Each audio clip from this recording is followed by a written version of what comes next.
አንዳንድ ሰው በተወለደበት ከተማ ውስጥ የሌሉ ንግዶችን ያጠናል። ማለት ቢዝነስ አድርጎ ቢጀምራቸውም አይሰሩ። ለምሳሌ ኢትዮጵያ ውስጥ የማይሸጥ ነገር አሁን ድንቢጥ ስንት ያወጣል ብለህ ብታጠና ድንቢጥ ያዋጣል አያዋጣም ብትል፣ ወይ ደግሞ የጉንዳን ቆሎ ብታጠና ኢትዮጵያ ውስጥ የሚሸጥና የሚበላ ነገር አይደለም። አሁን ክትፎ ብታጠና፣ ዶሮ ወጥ ምናምን ብታጠና አሁን ያዋጣል። ለምን ሰው ሁሉ ምን ያደርገዋል? ይፈልገዋል። አሁን አንዳንዱ በክርስቶስ ነው ሰውየው በጣም ግን የማይመለከተውን እንትን እባቡ ስንሳን ነው የሚሰራው ምናምን ብሎ የሚያጠናው የትኛውን ነው? ለዚህኛው ጋር ቢዝነስ ውስጥ የለም። አይጠናም። በእናት ነገረው አይጠናም ብለው አየህ፣ ስለ አባት ነው ማወቅ ያለብህ። ስለማይመለከት ብታቀው ራሱ አትሸቅልበትም። ያጠናል። ስንሳን ነው የሚሰራው፣ የበረሃው ዘንዶ፣ ነጩ ፈረስ ምናምን እያለ ያጠናልሃል። ሲያጠና ግን የሚያስጠናው እግዚአብሔር መሰለህ። ሄዶ እኮ የማይመለከተው አጥነተህ ስጨርስ ወደ ክርስቶስ ስታመጣው እኛ ጋር አይሸጥም ይላል። ያኔ ትከስራለህ። ጊዜህን ይበላዋል፣ ታይምህን ሁሉን ነገርህን ይሰርቅና ስለ ራሱ በማስጠናት ሳታቀው የእሱ ባሪያ ታደርግ። የምታስበውን ነገር እሱን ታደርገዋለህ። ለምትታዘዝለት የትምህርት አይነት ለዚያ ምንድነህ? ስለዚህ ባሪያ መሆን ካለብን ባሪያ መሆን ያለብን ለኢየሱስ ስለሆነ፣ መታዘዝ ያለብን ለጸጋው ስለሆነ፣ የምናጠናው ስለ እግዚአብሔር ስለ ኢየሱስ ምን አይነት ስራ እንደሰራለን፣ ከእግዚአብሔር እንዴት እንደተላከ፣ በመስቀል ምን እንደሰራ፣ አሁን በዚህ ሰዓት ስለኛ እየማለደ ያለውን እሱን እያጠናው ስትመጣ ሳታቀው ትዋጣለህ። ህይወታችሁ ያለው በማን ነው አለ? በእርሱ።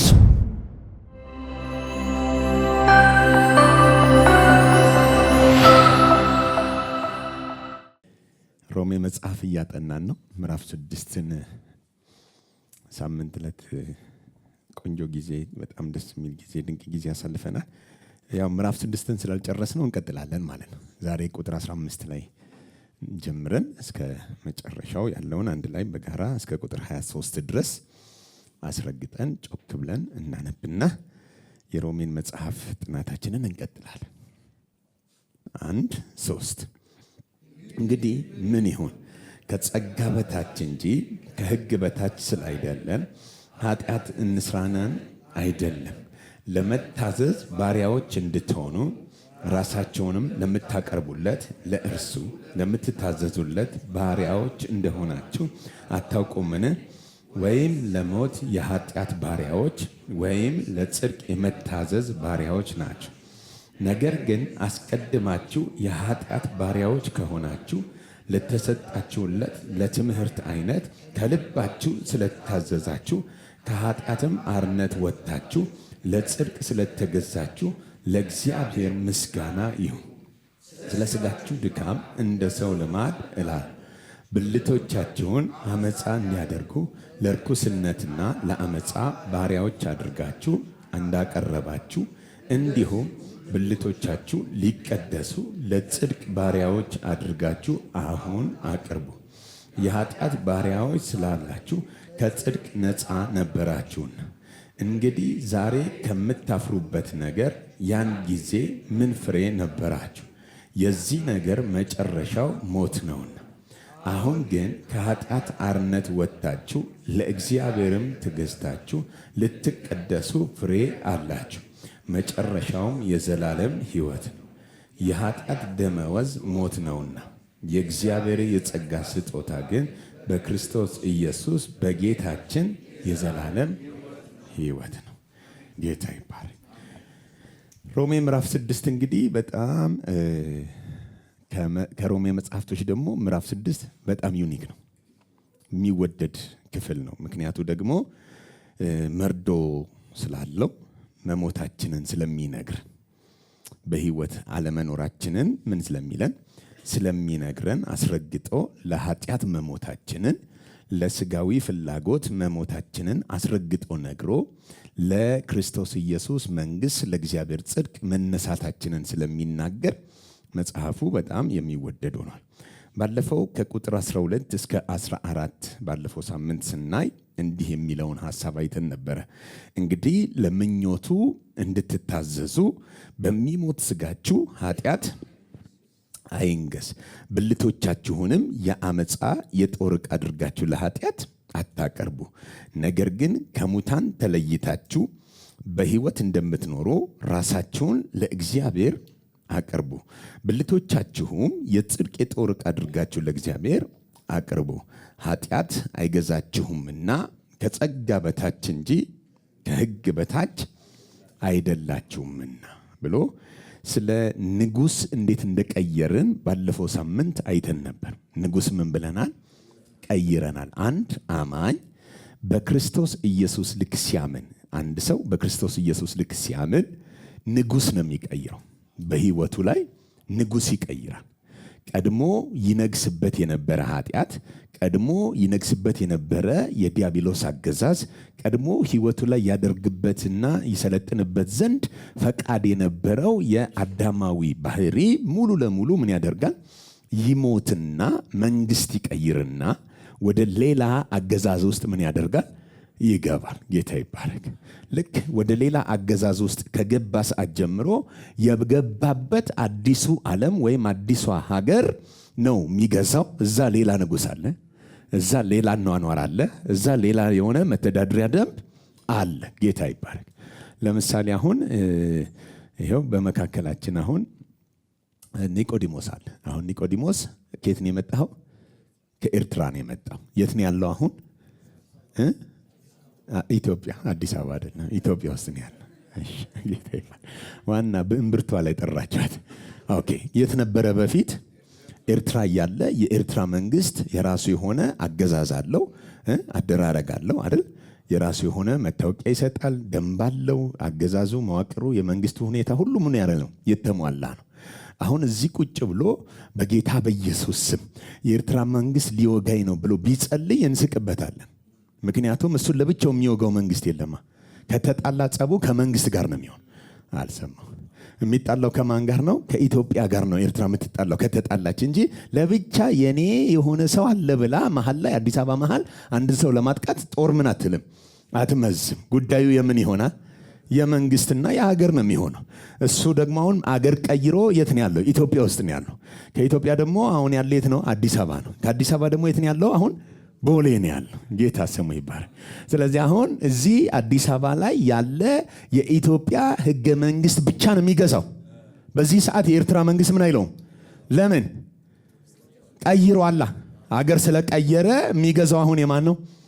የኢትዮጵያ መንግስት ነው የሚገዛው እንጂ የኤርትራ መንግስት በዚህ ሰዓት እሱን ምን አይለውም። አይ አልገባኝ። ምን አይለውም? አይገዛውም። እመን ግድ የለም። ምን አይለውም። አንዳንድ ሰው እንዴ እጁ ረጅም ነው ምናምን አይደለም፣ አይገዛውም።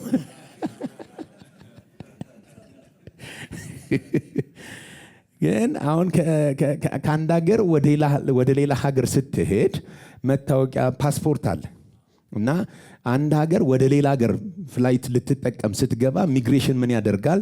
ማህተም ይዞ ገጭ አድርጎ ይመታል። ምን ማለቱ ነው? ሸኝተነዋል ነው። አልሰማው። ምን ብለነዋል? ሸኝተነዋል ነው። ስለዚህ ከዛ በኋላ ኢትዮጵያ ውስጥ ብትገኝ ወንጀለኛ ነህ። ምክንያቱም ተመቶላል። እንደተሸኘህ እንጂ እንደተመለስክ አናቅም። አልገባኝም። መመለስህን ደግሞ ስትመጣ ተመልሰው ያዩና መጥቷል፣ ገብተዋል፣ አስገብተነዋል ብለው መምታት አለባቸው። እነሱ እስካልመቱልህ ድረስ ተመልሰ መግባት ምን አትችልም። ኦኬ፣ አገር ቀይረ ትገባና የሆነ አገር ስትገባ ደግሞ ይቀበሉሃል። ምን ያደርጋሉ? ይመቱና እነሱም ተቀብለነዋል ብለው ያስገቡሃል። ከገባህ ሰዓት ጀምሮ በማን ቁጥጥር ስር ነህ? በገባህበት በአዲሲቷ ሀገር ውስጥ ነህ። ኦኬ፣ ከዚህ የሸኙ ሰዎች መጥተው ወደዛ ምን ብለነዋል? ልከነዋል ነው ያሉት።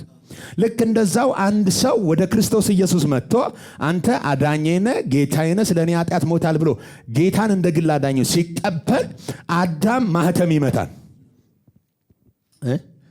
ሰይጣን ምን ያደርጋል? ማህተም ይመታል። ከዚህ ሰዓት ጀምሮ በእኛ የመንግስት ቁጥጥር ውስጥ እንዳይሆን ምን ብለነዋል? ሸኝተነዋል ብሎ ይሸኛል። አይ አልገባኝ። ኃጢአት ከዚህ በኋላ ከኛ ጋር ተቆራርጧል። እኛ ሀገር ላይ እኛ ኑሮ ላይ እኛ አገዛዝ ላይ መተንፈስ እንዳይችል ምን ብለነዋል? ሸኝተነዋል ብሎ ማህተም መጥቶ ምን ያደርጋል? ይሸኛል። ግን መሸኛው ፕሌን ነው። በፕሌን ነው ከአንድ ሀገር ወደ አንድ ሀገር የምትሄደው። እንዲሁ ደግሞ በክርስትና ውስጥ ደግሞ መሸኛው የ3 ቀን ሞትና ትንሣኤው ነው። አልሰማሁም? እሱ ነው ትራንስፖርቱ። ኢየሱስ ይባላል። ያንተ ፕሌን በስጋው ሰውነት ተሸክሞ ሞትን በሚመስል ሞት ቀብሮ ትንሣኤውን በሚመስል ትንሣኤ አስነስቶ በአዲስ ሀገር ውስጥ የሚወልደ ኢየሱስ ይባላል። ሃሌሉያ። እስኪ አንድ ሰው ተሸኝቻለሁ ይበለኝ። መንግስት ቀይር ያለው በለኝ። አየ ከሞት በተነሳው ውስጥ ስትሻገር በትንሣኤ ነውና የተሻገርከው። አዲሱ የትንሣኤ ዓለም ላይ ራሱን የቻለ ንጉሥ አለ። ኢየሱስ የተባለ ንጉሥ፣ የእግዚአብሔር ጸጋ የተባለ ንጉሥ፣ ጽድቅ የተባለ ንጉሥ። ኃጢአት፣ ሞት፣ በሽታ፣ እርግማን በዛ ውስጥ ምን አይሉም? አይሰሩም። ምን አይሉም? አይሰሩም። አልገባኝም። ምን አይሉም?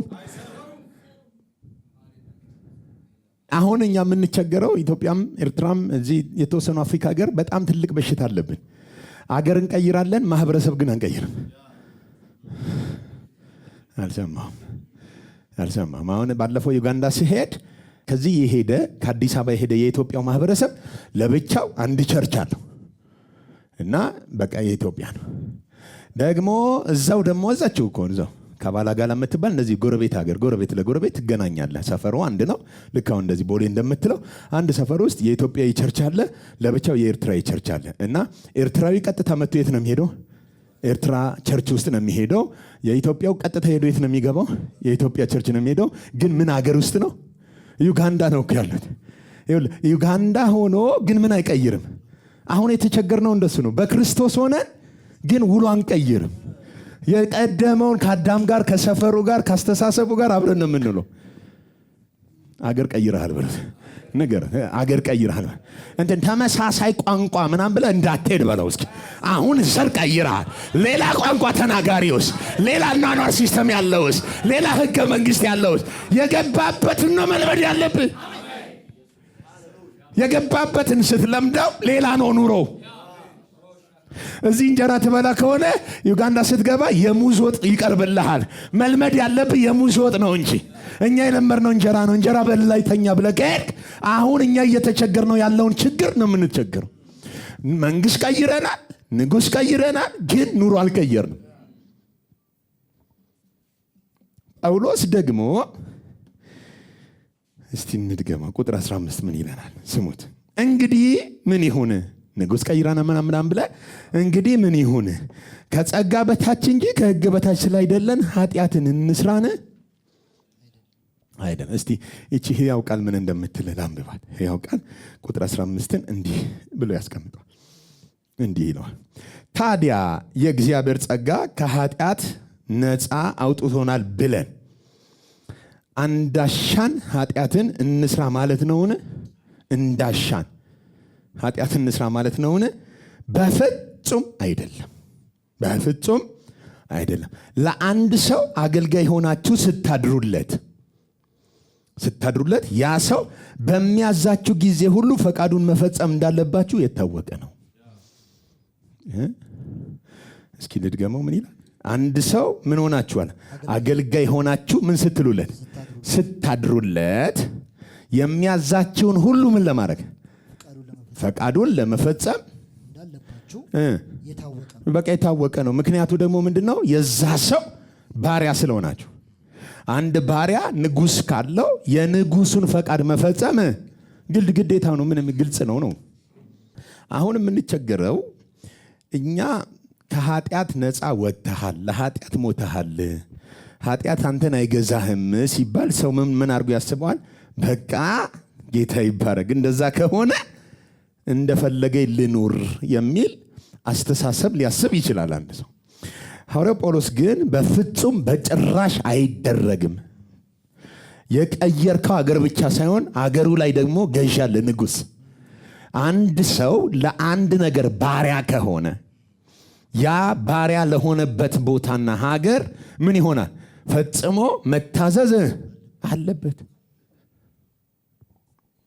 አለበት። ለምሳሌ የሆነ ሀገር ላይ ሄደ እንደፈለገ ብትበጠብጥ ዘር በሉ ምናምን መንገድ ብትዘጋ አንተን ይዘጉሃል አይደል? ይዘጉህና እንትን አድርገው ተከርቸም አድርገው ዲፖርት አድርገው ይመልሰዋል። አሁን ግን ኢየሱስ ምንም ብታረግ አይመልስም። እሱ ነው ችግሩ። ወይ ዋሸ ዛሬ ብሎ ምን አይልህም? አይመልስህም። ምክንያቱም መመለስ እንዳትችል የሞትና የሲኦል መክፈቻ እጁ ላይ ያለ ፋይሉን ዘግቶ ነው ያሻገረ። ሃሌሉያ። በትክክል አምነህበት ንጉሥህ ፈቃዱ ምን ማድረግ እንደሆነ ገብቶ እስክትታዘዘው ድረስ ያለማቋረጥ ምን ያደርጋል? ይታገሰሃል እንጂ ፈጽሞ ይሄ ያስመርሮኛል ብሎ ወደ ኋላ አይመልስም። ስለዚህ ጳውሎስ ምን እያለ ነው? አይደለም ለአንድ ሰው ፈጽመን እንደምንታዘዘው ጌታ ካለ ባሪያ እንደሚታዘዘው ልክ እንደዛው ነው የሚለው። ሞትን ለሚያስከትል ኃጢአት ወይም ጽድቅን ለሚሰጣችሁ እግዚአብሔር ከሁለቱ ለአንዱ መታዘዝ እንደዚሁ ነው። ሞት የሚያስከትል ኃጢአት አለ፣ አሊያም ደግሞ ምን የሚያስከትል ጽድቅን የሚያስከትል መታዘዝና ለእግዚአብሔር መኖር አለ ብሎ ነው የሚያስቀምጠን። ኦኬ፣ ኃጢአት አንድ ነው፣ ጽድቅ ደግሞ ሌላ ነው። ኃጢአት እና አገዛዙ ሌላ ናቸው። ጽድቅና አገዛዙ ምንድን ናቸው? ሌላ ናቸው። አንድ ሰው ለምሳሌ እንግዲህ ቅድም ስላነሳው ኒቆዲሞስ ኤርትራ ያለ ከኢትዮጵያ ህገ መንግስት ነፃ ነው። ምንድነው? ነፃ ነው። በኢትዮጵያ ህገ መንግስት ምን አይባልም? አይዳኝም፣ አይጠየቅም። አሁን ደግሞ የት ነው ያለው? ኢትዮጵያ ውስጥ እያለ ደግሞ አሁን ከኤርትራ አገዛዝ ህገ መንግስት ምንድነው? ነፃ ነው። ምክንያቱም የት ስላለ? አሁን ኢትዮጵያ ውስጥ ሆኖ ግን እንደፈለገው መኖር አይችልም። ኢትዮጵያ ውስጥ ደግሞ ሌላ ህግ አለ። ሌላ ህግ አለ። ይሄኛው ህግ አሁን በኢትዮጵያ አገዛዝ ውስጥ እንዳለ ነው ሁሉ በአዳም እያለን የሚገዛው የኃጢአት ህግ ሌላ ነው። በክርስቶስ ስትሆን ደግሞ የሚገዛው የጸጋው ህግ ደግሞ ሌላ ነው። ስሙ ይባረክ። ስለዚህ አሁን ከኃጢአት ዓለም ወጥተን ጽድቅ ውስጥ ከገባን በኋላ ነፃ ነኝ እንደፈለገኝ ልሁን ማለት አይቻልም። የቀየርነው ንጉስ ነው። የንጉሳችንን ባህሪ ተረድተን ለሱ የመታዘዝ ግዴታ እሰይ ምንድን ያልኩት? እስኪ እሰይ በል እስኪ። በቃ ትታዘዛታለህ። እንደፈለገው መሆን አይቻልም። አልሰማሁም። እንዴት እንደፈለገው መሆን? አንድ ምሳሌ ድሮ የሰማሁትን ነገር ልንገራችሁ። አንድ ውሻ ረጅም ዓመት አሰሩት። ምን አደረጉት? አሰሩት። ውሻ ወር ፈረስ ታስሯልና ገመድ አለ። ሁልጊዜ ሰው ሲገባ ሲወጣ እየሮጠ መጮህ ለመያዝ ይሞክራል። ግን ስለታሰረ ለመሄድ ሲሞክር ምን ብሎታል? እግሩን የሚይዘው ገመድ አለ፣ የታሰረበት ሰንሰለት አለ። ስለዚህ ነፃ አይደለም፣ ታስሯል። ግን መጮህ እዛ ሆኖ እንደፈለገው መሆን ይችላል። ለመሄድ ሲፈልግ ግን ምን አይልም፣ መሄድ አይችልም። የያዘው ነገር አለ እና ለዓመታት አሰሩት። ለዓመታት ከታሰረ በኋላ ነፍሱ ውስጡ ሐሳብ ሁሉ መታሰሩን አምኖ ተቀበለ እና አንድ ቀን ፈቱት። ፈተውትም አይሄድም። ሰውዬ ምን ሆኖ እንትን ይሄው ቢገፋ አይሄድም። እየጮኸ እዛው ነው ያለው። ሰርክሏን አይዘላትም። ለምን መሰለ? እስካሁን ድረስ እንደታሰረ ነው የሚያስበው። አሁንም እኛ መፈታታችንን ገና ማጣጣም ነው ያቃተን። መሄድ አለብን። አሁንም እዛው አዳም ሰፈር ሆኖ መጮህ አይቻልም። ከዛኛው አገዛዝ ምን ብለሃል? ተፈተህ ወደ አዲሱ አገዛዝ ምን ብለሃል? ገብታን። ምን ብለናል? እስቲ ገብቻለሁ። አሁን ይሄ ለዓመታት የታሰረው ውሻ ነፍሱ ውስጥ ያለው ነገር እንጂ ችግሩ ሰንሰለቱ አይደለም ያሰረው። አሁን ያሰረው ራሱን ማን ነው? ራሱን ያሰረው እንጂ ያሰሩት ምን ብለውታል? ፈተውታል። አሁንም በክርስቶስ ሆነ ነፃነት ውስጥ ነው ያለ ነው። ግን እስካሁን በአዳም አስተሳሰብ ውስጥ ከአዳም አስተሳሰብ ውስጥ ራሳችንን ምን አላረግነውም? ነፃ ስላላወጣ ነው። አሁንም ሰው ደካማ ነው፣ ስጋ ለባሽ ነን እንዲመሰል እስከ መጨረሻው መታገል አለበት። ይሄንን የሚያስበው የታሰረበትን ገመድ አሁንም ድረስ ያስበዋል። ማሰብ ያለበት ግን የቀየርክበትን። ሃሌሉያ።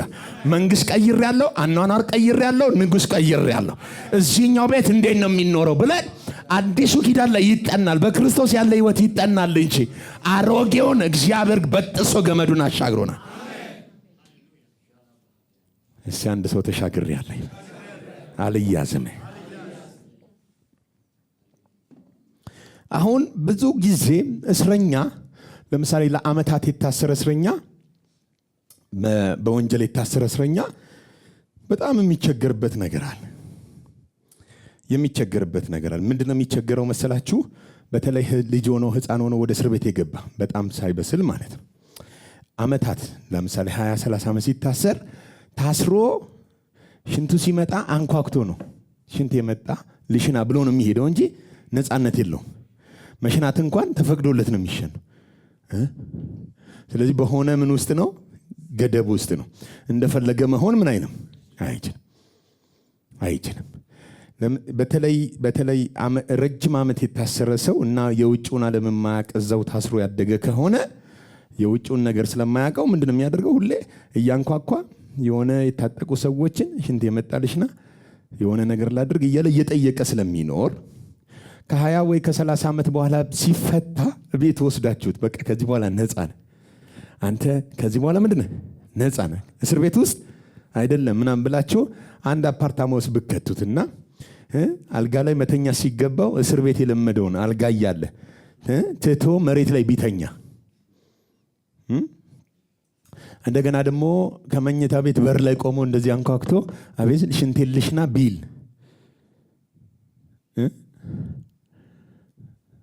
ምን ትሉታላችሁ? ንቃ ተፈታል ጫ ነገር አድርጋ ወይ ወዝወዝ አድርጋ ምን ብለሃል?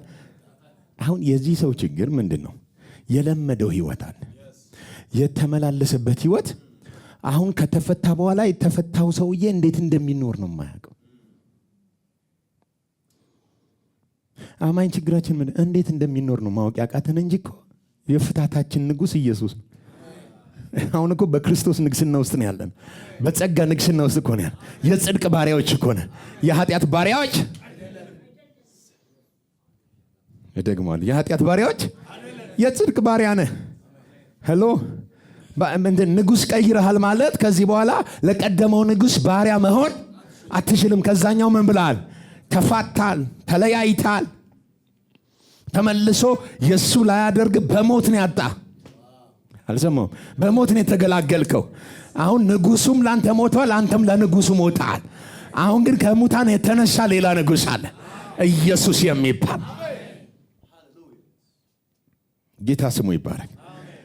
እስኪ አንደኛ ቆሮንቶስ ምዕራፍ 15 ቁጥር 56 የሞት መውጊያ ስሙት። የሞት ምን መውጊያ ሞት ወደኛ መጥቶ የሚወጋበት የሞት መውጊያ ምንድን ነው? ኃጢአት ነው። ኦኬ፣ የሞት መውጊያ ኃጢአት ነው።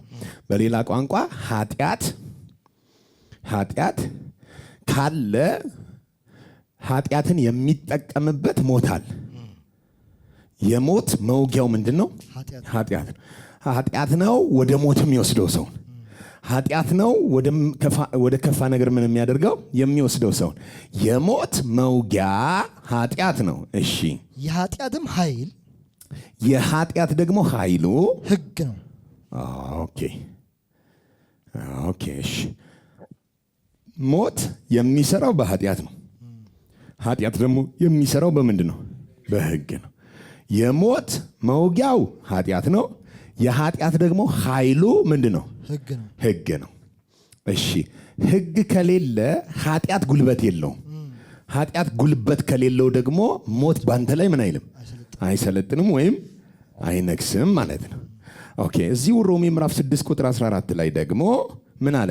ኃጢአት አይገዛችሁም ከጸጋ በታች እንጂ ከሕግ በታች። ከሕግ በታች የሆነን ሰው ምን ይገዛዋል? ምክንያቱም ኃጢአት ጉልበት የሚያገኘው በሕግ ስለሆነ። ኦኬ፣ አሁን ደግሞ እኛን ከጸጋ በታች ናችሁ ነው ያለን። ስለዚህ አሁን እንደርድራቸውስ። በዚህ በኩል ሕግ አለ፣ በዚህ በኩል ጸጋ አለ።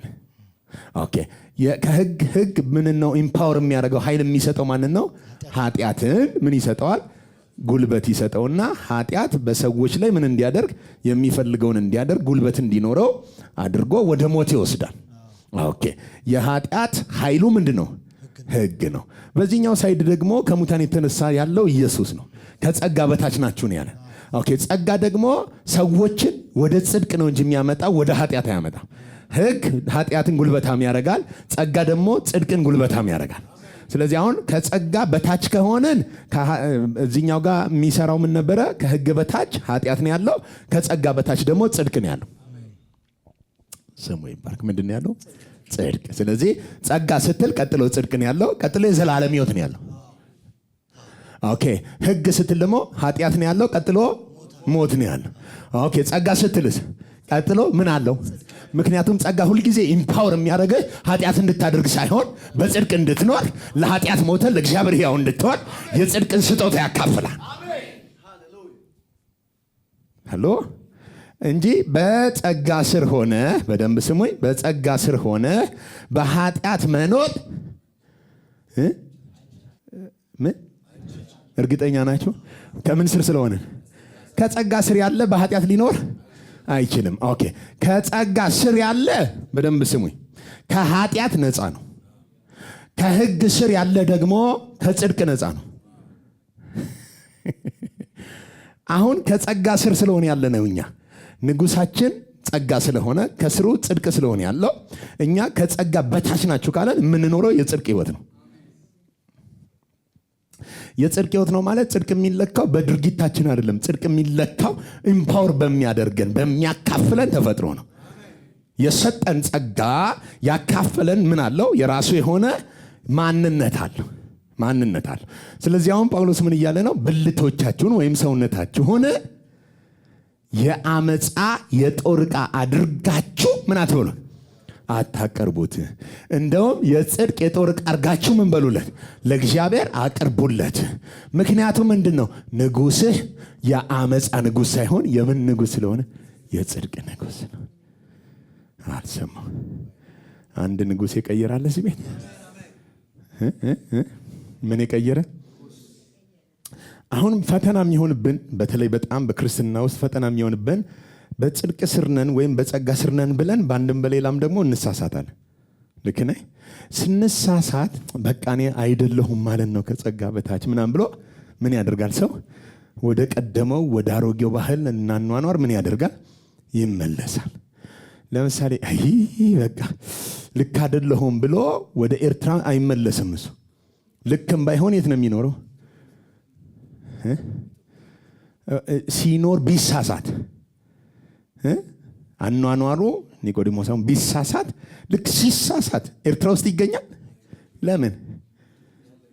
ኢትዮጵያ ውስጥ ሆኖ ምን ያደርጋል? ኦኬ፣ ሲሳሳት በደንብ ስሙኝ። ምን ሲያደርግ?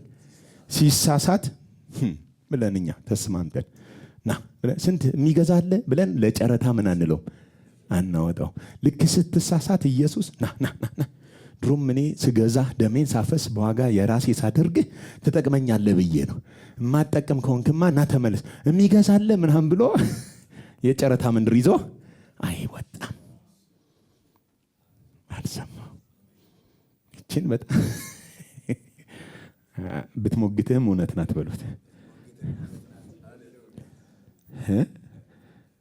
እችናታውም ይሄንን ማመን ነው በጣም የሚከብደን እኮኛ።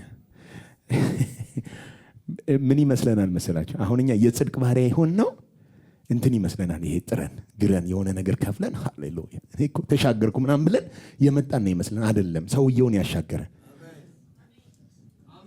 ሰውየው ነው። ሂሳቡን የከፈለው ማን ነው? ደሙን ያፈሰሰው ማን ነው? ሲኦል ድረስ የወረደው ማን ነው? ከሙታን የተነሳው ማን ነው? በአብ ቀኝ የከበረው ማን ነው? ሁሉን የጨረሰው እሱ ነው። እሱ ከሆነ የከፈለብህ ኦኬ። ተሳስቷል።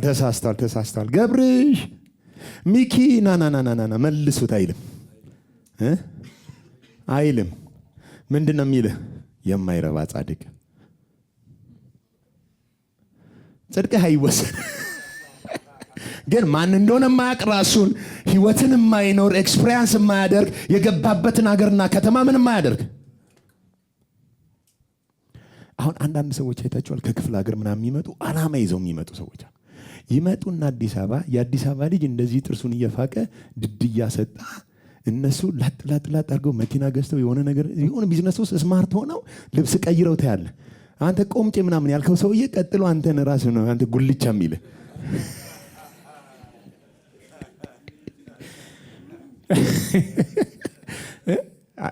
እናንተ ሰፈር የለም?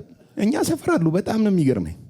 እንደዚህ ጋሪ ሲገፋ የሆነ ነገር ተራ ሰው የሚመስልህ ግን ራሱን ምን አድርገው ቀይሮ የሆነ ቢዝነሱን ለምዶ ምናምን። አንዳንዱ ደላላ ሆኖ የአካባቢው ገዢ ሆኖ አንተኑ በኮሚሽን ቤት ያከራያል። አልገጠማቸውም?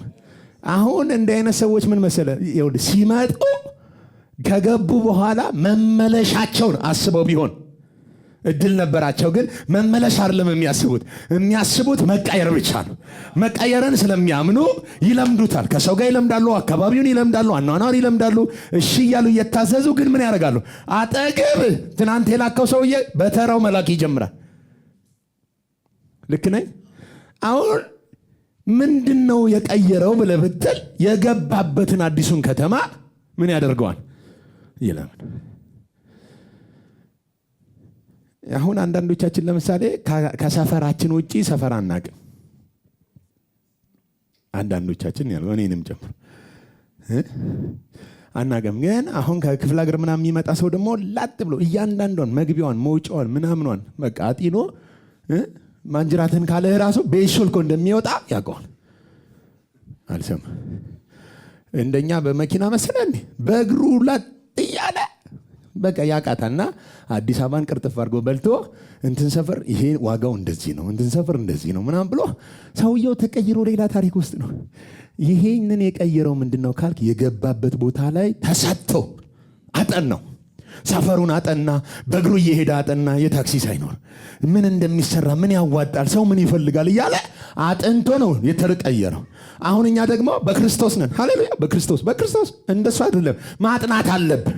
ሰፈሩን፣ መውጫውን፣ መግቢያውን፣ አስተሳሰቡን፣ ልቡን፣ ኩላሊቱን እያጠናው ስትመጣ በፍቅሩ እየቀለጥክ በጽድቁ እየረሰረስክ ለሌላ ነገር መሆን እንዳትችል እግዚአብሔር ሕይወትን ይቀይረዋል። ሄሎ! ለምን ያጠናኸው ነገር ያሰብከው ነገር የታዘዝከው ነገር ምን ያደርጋል? ሕይወትን። አዳም ዝም ብሎ መሰለ ጉልበታም የሆነው ሲያስጠና ጎበዝ ስለሆነ ነው። የትም አይለቅም። ቤት ውስጥ በእናት ያስጠናሃል፣ ትምህርት ቤት ስትሄድ በመምህራን ያስጠናሃል፣ መንገድ ላይ በመኪና በታክሲ በረዳቱ ያስጠናሃል። ሁሉም አዳም ነው። ሁሉም ቲቸር ነው። ስድቡን ያስተምርሃል፣ ክፋቱን ያስተምርሃል፣ ምቀኝን ሁሉ። ከዛ ሰልጥነ ቁጭ ትላል። ያንን ለመኖር አትቸገርም፣ ምክንያቱም ተምረኸው ነው። አሁን ደግሞ መንግስት ቀይረ ከመጣ ወደ ክርስቶስ ከመጣ ልቡን፣ ኩላሊቱን፣ እምብርቱን ሁሉን ነገር ምን ማድረግ አለብህ?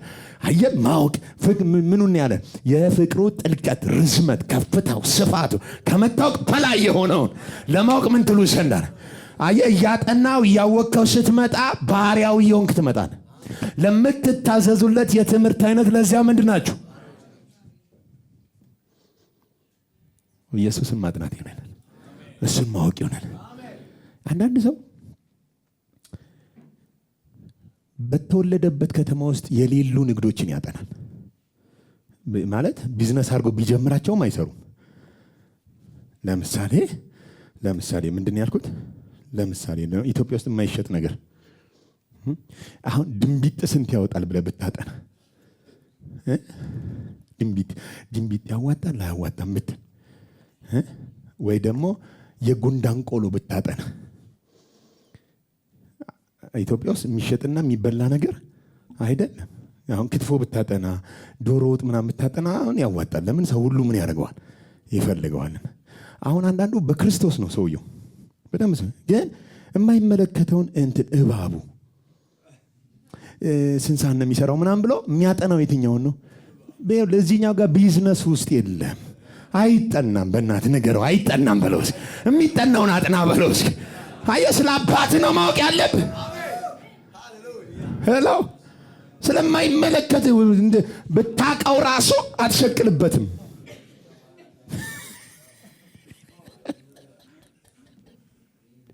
ያጠናል። ስንሳን ነው የሚሰራው፣ የበረሃው ዘንዶ፣ ነጩ ፈረስ ምናምን እያለ ያጠናልሃል። ሲያጠና ግን የሚያስጠናው እግዚአብሔር መሰለን። ሄዶ እኮ የማይመለከተው አጥነተ ስጨርስ ወደ ክርስቶስ ስታመጣው እኛ ጋር አይሸጥም ይላል። ያኔ ትከስራለህ። ጊዜህን ይበላዋል፣ ታይምህን ሁሉን ነገርህን ይሰርቅና ስለ ራሱ በማስጠናት ሳታውቀው የእሱ ባሪያ ታደርግ። የምታስበውን ነገር እሱን ታደርገዋለህ። ለምትታዘዝለት የትምህርት አይነት ለዚያ ምንድን ነህ? ስለዚህ ባሪያ መሆን ካለብን ባሪያ መሆን ያለብን ለኢየሱስ ስለሆነ፣ መታዘዝ ያለብን ለጸጋው ስለሆነ፣ ምናጠናው ስለ እግዚአብሔር ስለ ኢየሱስ ምን አይነት ስራ እንደሰራለን፣ ከእግዚአብሔር እንዴት እንደተላከ፣ በመስቀል ምን እንደሰራ፣ አሁን በዚህ ሰዓት ስለኛ እየማለደ ያለውን እሱን እያጠናው ስትመጣ ሳታውቀው ትዋጣለህ። ህይወታችሁ ያለው በማን ነው አለ? በእርሱ። በላይ ያለውን አስቡ፣ በላይ ያለውን እሹ እንጂ በምድር ያለውን። ምክንያቱም ህይወታችሁ በክርስቶስ ምን ብሏል? ያንተ ህይወት ያለው የት ነው? የሚጠናው ማን ነው? በላይ ያሉትን። ስለዚህ ባሪያ የሆነ የገባህበት መንግስት ውስጥ ንጉሱ ምን ይወዳል? ንጉሱ ምን ተብሎ ነው የሚጠናው? አንዳንዱ ደግሞ ንጉሱ የማያውቀውን ነው የሚያጠና። አሜን። ክብር ለኢየሱስ። ገብተዋል ወይ በሉት እስኪ። ዘመነ ነጋር ገብተዋል። ንጉስህን ታውቀዋለህ ወይ በሉት። እርግጠኛ ነህ ወይ በሉት። ኦኬ፣ በጸጋ ከጸጋ በታች ስለሆንኩኝ በቃ እንግደው ይልሃል ሰው። እንደፈለገ ልሁና ካለ ይሄ ሰውየው ምንድነው ችግሩ? አያውቀውም። ንጉሱም ማን ዋጋ ከፍሎ የራሱ እንዳደረገው ገና ምን አላደረገም። ስለዚህ ወንድሜ ንጉስ አለ ተብሎ እንደገና ይተዋወቃል። ንጉስህ ጸጋ ነው የሚኖረው እንደዚህ ነው ምናምን ብለህ ስለ ንጉሱ ባህሪ ምን ማድረግ አለብህ? አንዳንድ ሰዎች አሉ አሁን ክርክር የሚያስነሱ ቸርች ውስጥ አይታቸዋል። ለምሳሌ ይላል አንድ ሰው ይላል ልክ ዝሙት አድርጎ ሲወጣ ንስሐ ሳይገባ ቢገጨው መኪናና ቢሞት የት ነው የሚገባው ብሎ አሁን ይሄን ያጠናል። ይኸውልህ ለምን ፈለግከው? የት እንደሚሄድ ነው? የት እንደምትሄድ ማወቅ ፈለግ?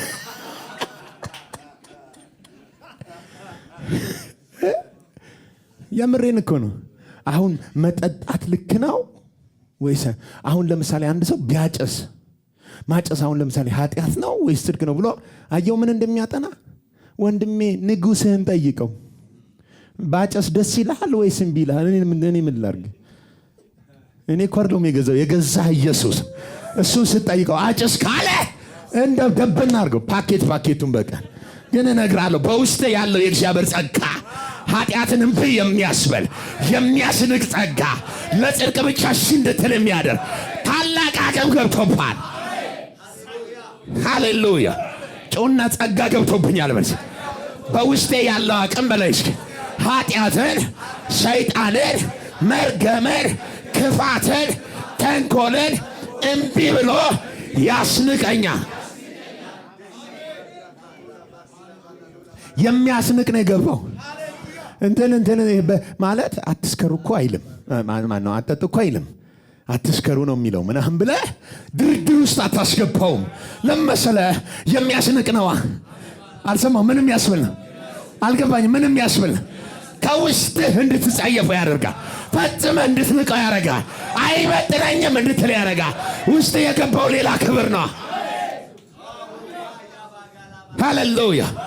ጮና ንጉሥ ቀይሬያለሁ በል። በውስጤ ያለው የእግዚአብሔር ጸጋ ኃጢአትን አስንቆ በጽድቅ የሚያኖር ነው።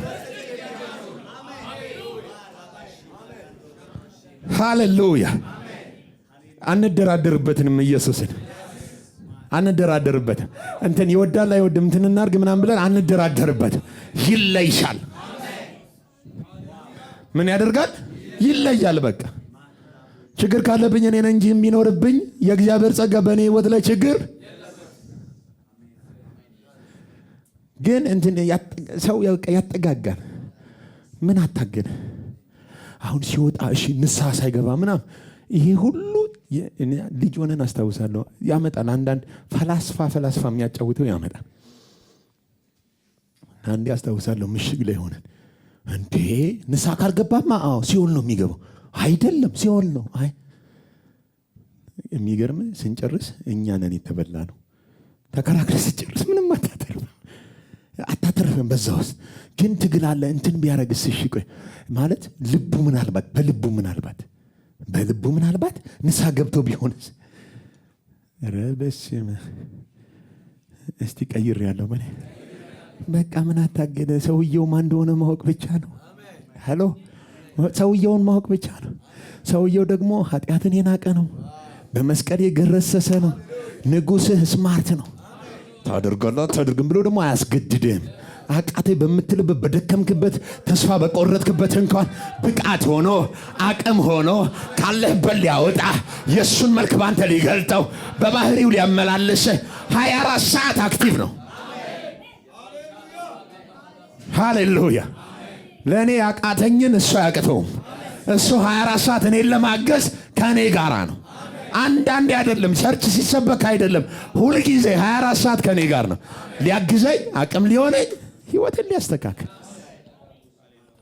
ሃሌሉያ ሃሌሉያ ሃሌሉያ። ንጉሥ ሁልጊዜ ንጉሥ አንድ ነገር በደንብ ንጉሥ ሁሌ የሚፈልገው ነገር አለ። የንጉሥ ባህሪ ልንገራቸው። በቃ ሁሌ እሱ ንጉሥ እንዲሆን ይፈልጋል። መቼም ንጉሥ ባሪያ መሆን አስቦ አያውቅም። ንግስናው እንዴት እንደሚቀጥል ብቻ ነው የሚያስበው። ስለዚህ ኢየሱስ ሁሌ ባንተ ውስጥ እንዴት የከበረ ቦታ ኖሮት ንግስናውን አስጠብቆ እንደሚቀጥል፣ ስለዚህ የእሱን ንግስና ካንተ ህይወት ላይ ሊያሸሽ የሚፈልግ ነገር ካለ እንኳን ጌትዬ ስትለው 24 ሰዓት አክቲቭ የሆነው ገርሰስ አድርጎ በልብ ላይ ታቦት ሆኖ ይቀመጥ ዘንድ ያግዝ ዘንድ አቅም ይሆንበት ዘንድ አንተ በሱ ልልል እያልክ ታመልከው ዘንድ 24 ሰዓት ለሱ ክብር ትውል ዘንድ ሁሌ ይፈልጋል። ሁሌ ይፈልጋል። አንዳንዴ አይደለም 24 ሰዓት ኢየሱስ በልባችን ንጉሥ መሆን ይናፍቃል። ግን የሚገርም ንጉሥ መሆን የሚፈልገው አስገድደው አይደለም፣ ከፍሎብህ ከዛ ነፃ ነህ ያለው። ነፃ ነህ ሲለን ካንተ ወዴት እንሄዳለናል? አንተ እኮ የህይወት ቃል አለ ብለን ተሰሰግን ወደ ከመጣህ በኋላ ደግሞ እንደዚህ ዞር ብሎ ማየት አይፈቀድም። በቃ አንድ ንጉሥ ነው ያለው። ስንት ንጉሥ? ቲቶ ምዕራፍ 2 ቁጥር 11 ሰዎችን ሁሉ የሚያድን የእግዚአብሔር ጸጋ ተገልጧልና። ሰዎችን ሁሉ ምንም የሚያድናቸው የማን ጸጋ? የእግዚአብሔር ጸጋ። የእግዚአብሔር ጸጋ ምን ብሏልና? ተገልጧልና። እሺ ይህም ጸጋ የትኛው? ለማዳን የተገለጠው ጸጋ።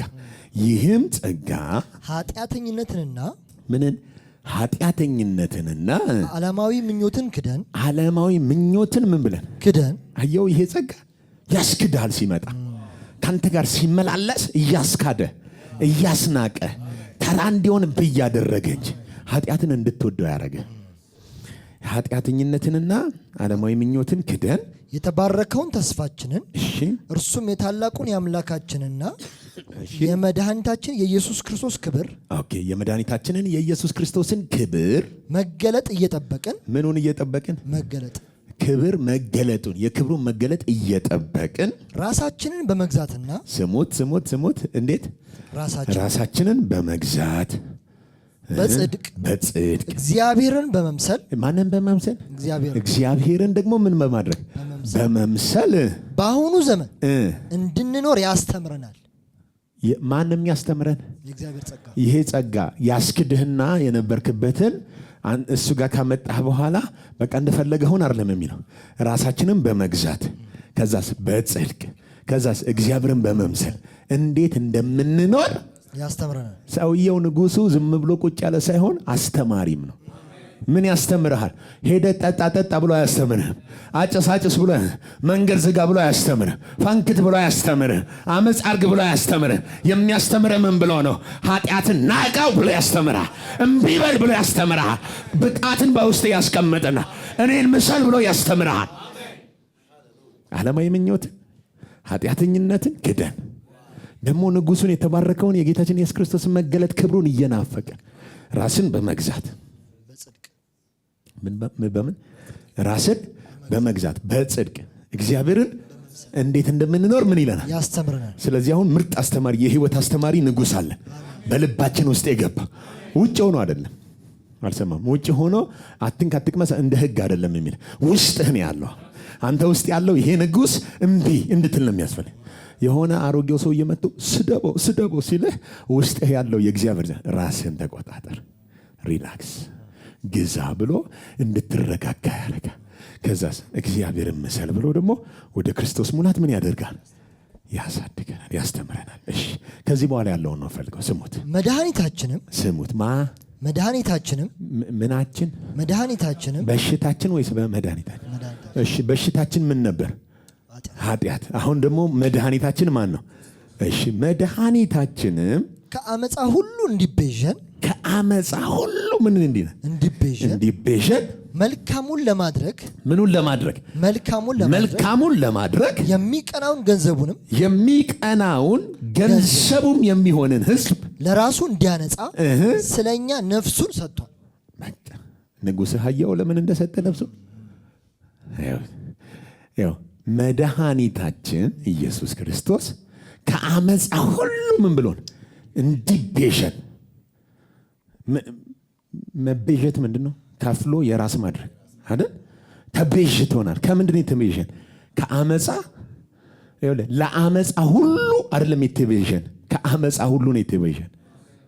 አንዳንዱ ለአመፃ የተቤዠው ይመስል በቃ ክብር ለኢየሱስ ምናምን እያለ ሄዶ በአመፃ ይሰለጥናል። ከአመፃ እንጂ የታደገን ለአመፃ አይደለም የታደገን። ከአመፃ ሁሉ ምን እንዲለን እንዲቤዠን። ቀጥሎስ መልካሙን ለማድረግ ምኑን ለማድረግ አልሰማው። ምን ለማድረግ? መልካሙንም ለማድረግ የሚቀናውን። ሰዎቹ በክርስቶስ የተቤዡ ሰዎች የሚቀኑት ምን ለማድረግ ነው? መልካም ለማድረግ። አመፅ ለማድረግ ምን አይሉም? አይቀኑም። መልካሙን ለማድረግ የሚቀናውን ገንዘቡም የሚሆነውን አልሰማው። ምን የሚሆነው? ገንዘቡም የሚሆነውን ሕዝብ ለራሱ እንዲያነጻ። ኦኬ፣ ይሄ ስልክ የማን ነው? ስንት ሰው ያምናል? ታምናላችሁ? የኔ ነው? እርግጠኛ ናችሁ? ሃሌሉያ። የማን ነው? አልገባኝም። የማን ነው? እሺ፣ ይሄንን ስልክ እንደዚህ ብለቀውስ? ኧረ እሺ፣ አሁን ይሄንን ስልክ መተህ እንደፈለገ እንደዚህ መልቀቃችን የማን ንብረት ነው? ልክ እንደዛ። አሁን አንዳንዱ ለሊት 9 ሰዓት ተነስቶ እዋጋለሁ ምናምን ይላል እንጂ ብተኛ ራሱ መጥቶ አንስቶ ካስቀመጠ የሚለቅህ የለም። የአብ ገንዘብ ነው። በክርስቶስ የተገዛን የማንም አይደለህም። በዋጋ ገዝቶሃልና ገንዘቡ የሚሆን ሕዝብ ነው አለ። አንተ የማን ገንዘብ ነህ? አልገባኝም። የማን ገንዘብ ነህ? እሺ። አሁን እስቲ ብር የያዘ ሰው አለ? ብር መቼም ጥሩ ነው። እሺ፣ ጌታ ይባረክ። ኦኬ፣ ይሄ ስንት ብር ነው? ይሄስ?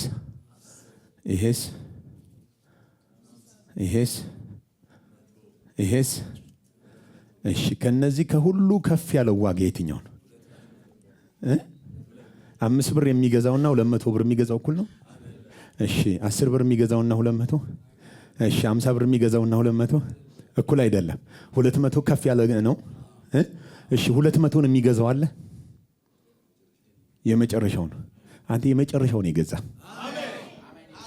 የመጨረሻውን የገዛ እና ሲመነዝር በሱ ልክ መመንዘር ይፈልጋል። አንዳንዱ ድፍን ኢየሱስ ሆኖ የተገፈለበት ኢየሱስ ሆኖ አያውቀውም፣ ግን ራሱን እንደ 10 ብር እንደ 50 ብር እኔ በቃ ምናምን ብሎ ኩስምን ይላል። ገንዘቡ ነው ያለው። ምን አይነት ገንዘብ? አትሰማው? ምን አይነት ገንዘብ? ገንዘቡ ከሆነ ገንዘቡ የማን ነው? ይሄ የማን ገንዘብ ነው? አሁን የኢትዮጵያ ኢትዮጵያውያን የምንገበያይበት ምንድን ነው? ለምሳሌ ከኢትዮጵያ ብርና ከዶላር የትኛውን የተሻለ የሚገዛው? ዶላር የተሻለ ይገዛል። በዶላር የተቀመጠ ገንዘብና በኢትዮጵያ የተቀመጠ ገንዘብ እኩል። አሁን ባለፈው ዶላር ሲጨምር የኢትዮጵያ ገንዘብ ባንዴ 1 ሚሊዮን ብር የነበረው ሰውዬ 700 ሺህ ብር ሆነበት። ከባንክ ሳያወጣው እኮ ምን መሰለህ እሱን ያደረገው ዶላር ነው።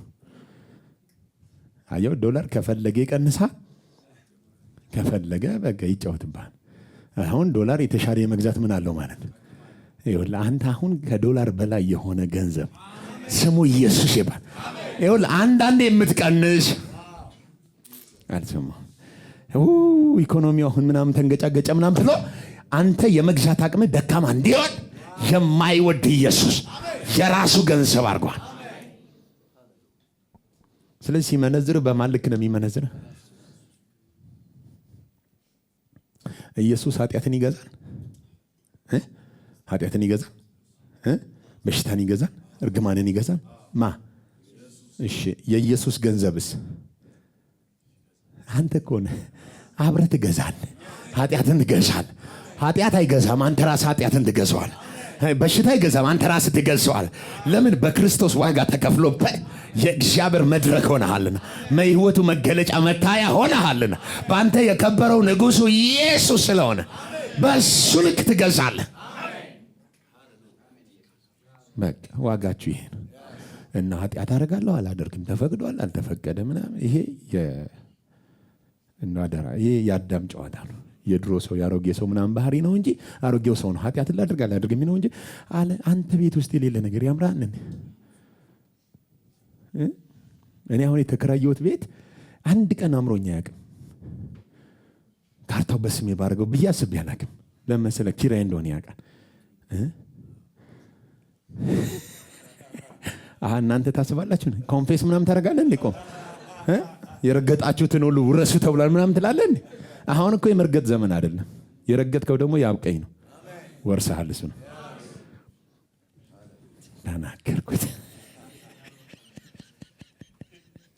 አንዳንድ የሰው ቤት እየረገጠ የኔ ነው ይላል። አይደለም የሰዎች አሜን። ግን ለምንድን ነው እንደዛ የምትለው ካልከ ነፍሴ ታውቃለች ተከራይቼው እንደሆነ። አልሰማው ምን ብዬ ነው? ስለዚህ ያንተ ያልሆነን ነገር የኔ ነው ብለህ እንደማትገዛው ኃጢአት፣ በሽታ ምናምን ያንተ አይደለም። ስለዚህ ተመኝተህ አስበህ ራሱ ይህን ነገር ላድርገው እንዴ አላድርገው እንዴ አይባልም። ምን አይባል እስቲ አይባልም። በኔ አይዟችሁ ምርር አይባልም። ሞተህ የለ እንዴ አሁን ለምን ቅር ይላል አይባልም። የሞተ ሰው እንደው ወይኔ ይላል እንዴ አይልም። ኦልሬዲ ምን ብለሃል? ኃጢአት ሞታል። አሁን የተወለድክበት አዲሱ ንጉሥ፣ አዲሱ ህይወት፣ አዲሱ ዓለም የትኛው ነው? የክርስቶስ ኢየሱስ። ከሙታን ምን ያደረገው? የተነሳው። የሚገዛን ማን ነው? አሁን እሱ ኃጢአትን ገዝቶታል። እንዲሁ ካንተ ስር እንዲገዛ ያደርገዋል። ኦኬ በሽታን ገዝቶታል። አዎ ካንተ ስር እንዲገዛ ያደርገዋል። መርገምን ገዝቶታል። አዎ ካንተ ግር ስር እንዲገዛ ያደርገዋል። የኔና ያንተ ድርሻ ምንድን ነው? ንጉሥ ወይ 1000 ዓመት ንገስ እያልክ ለእሱ ክብር እየሰጠ እሱ ባንተ ህይወትን እየገለጠ በገዥነት መመላለስ ነው። የአመፃና የኃጢአት ባሪያ የጽድቅና የቅድስና ባሪያዎች ነን።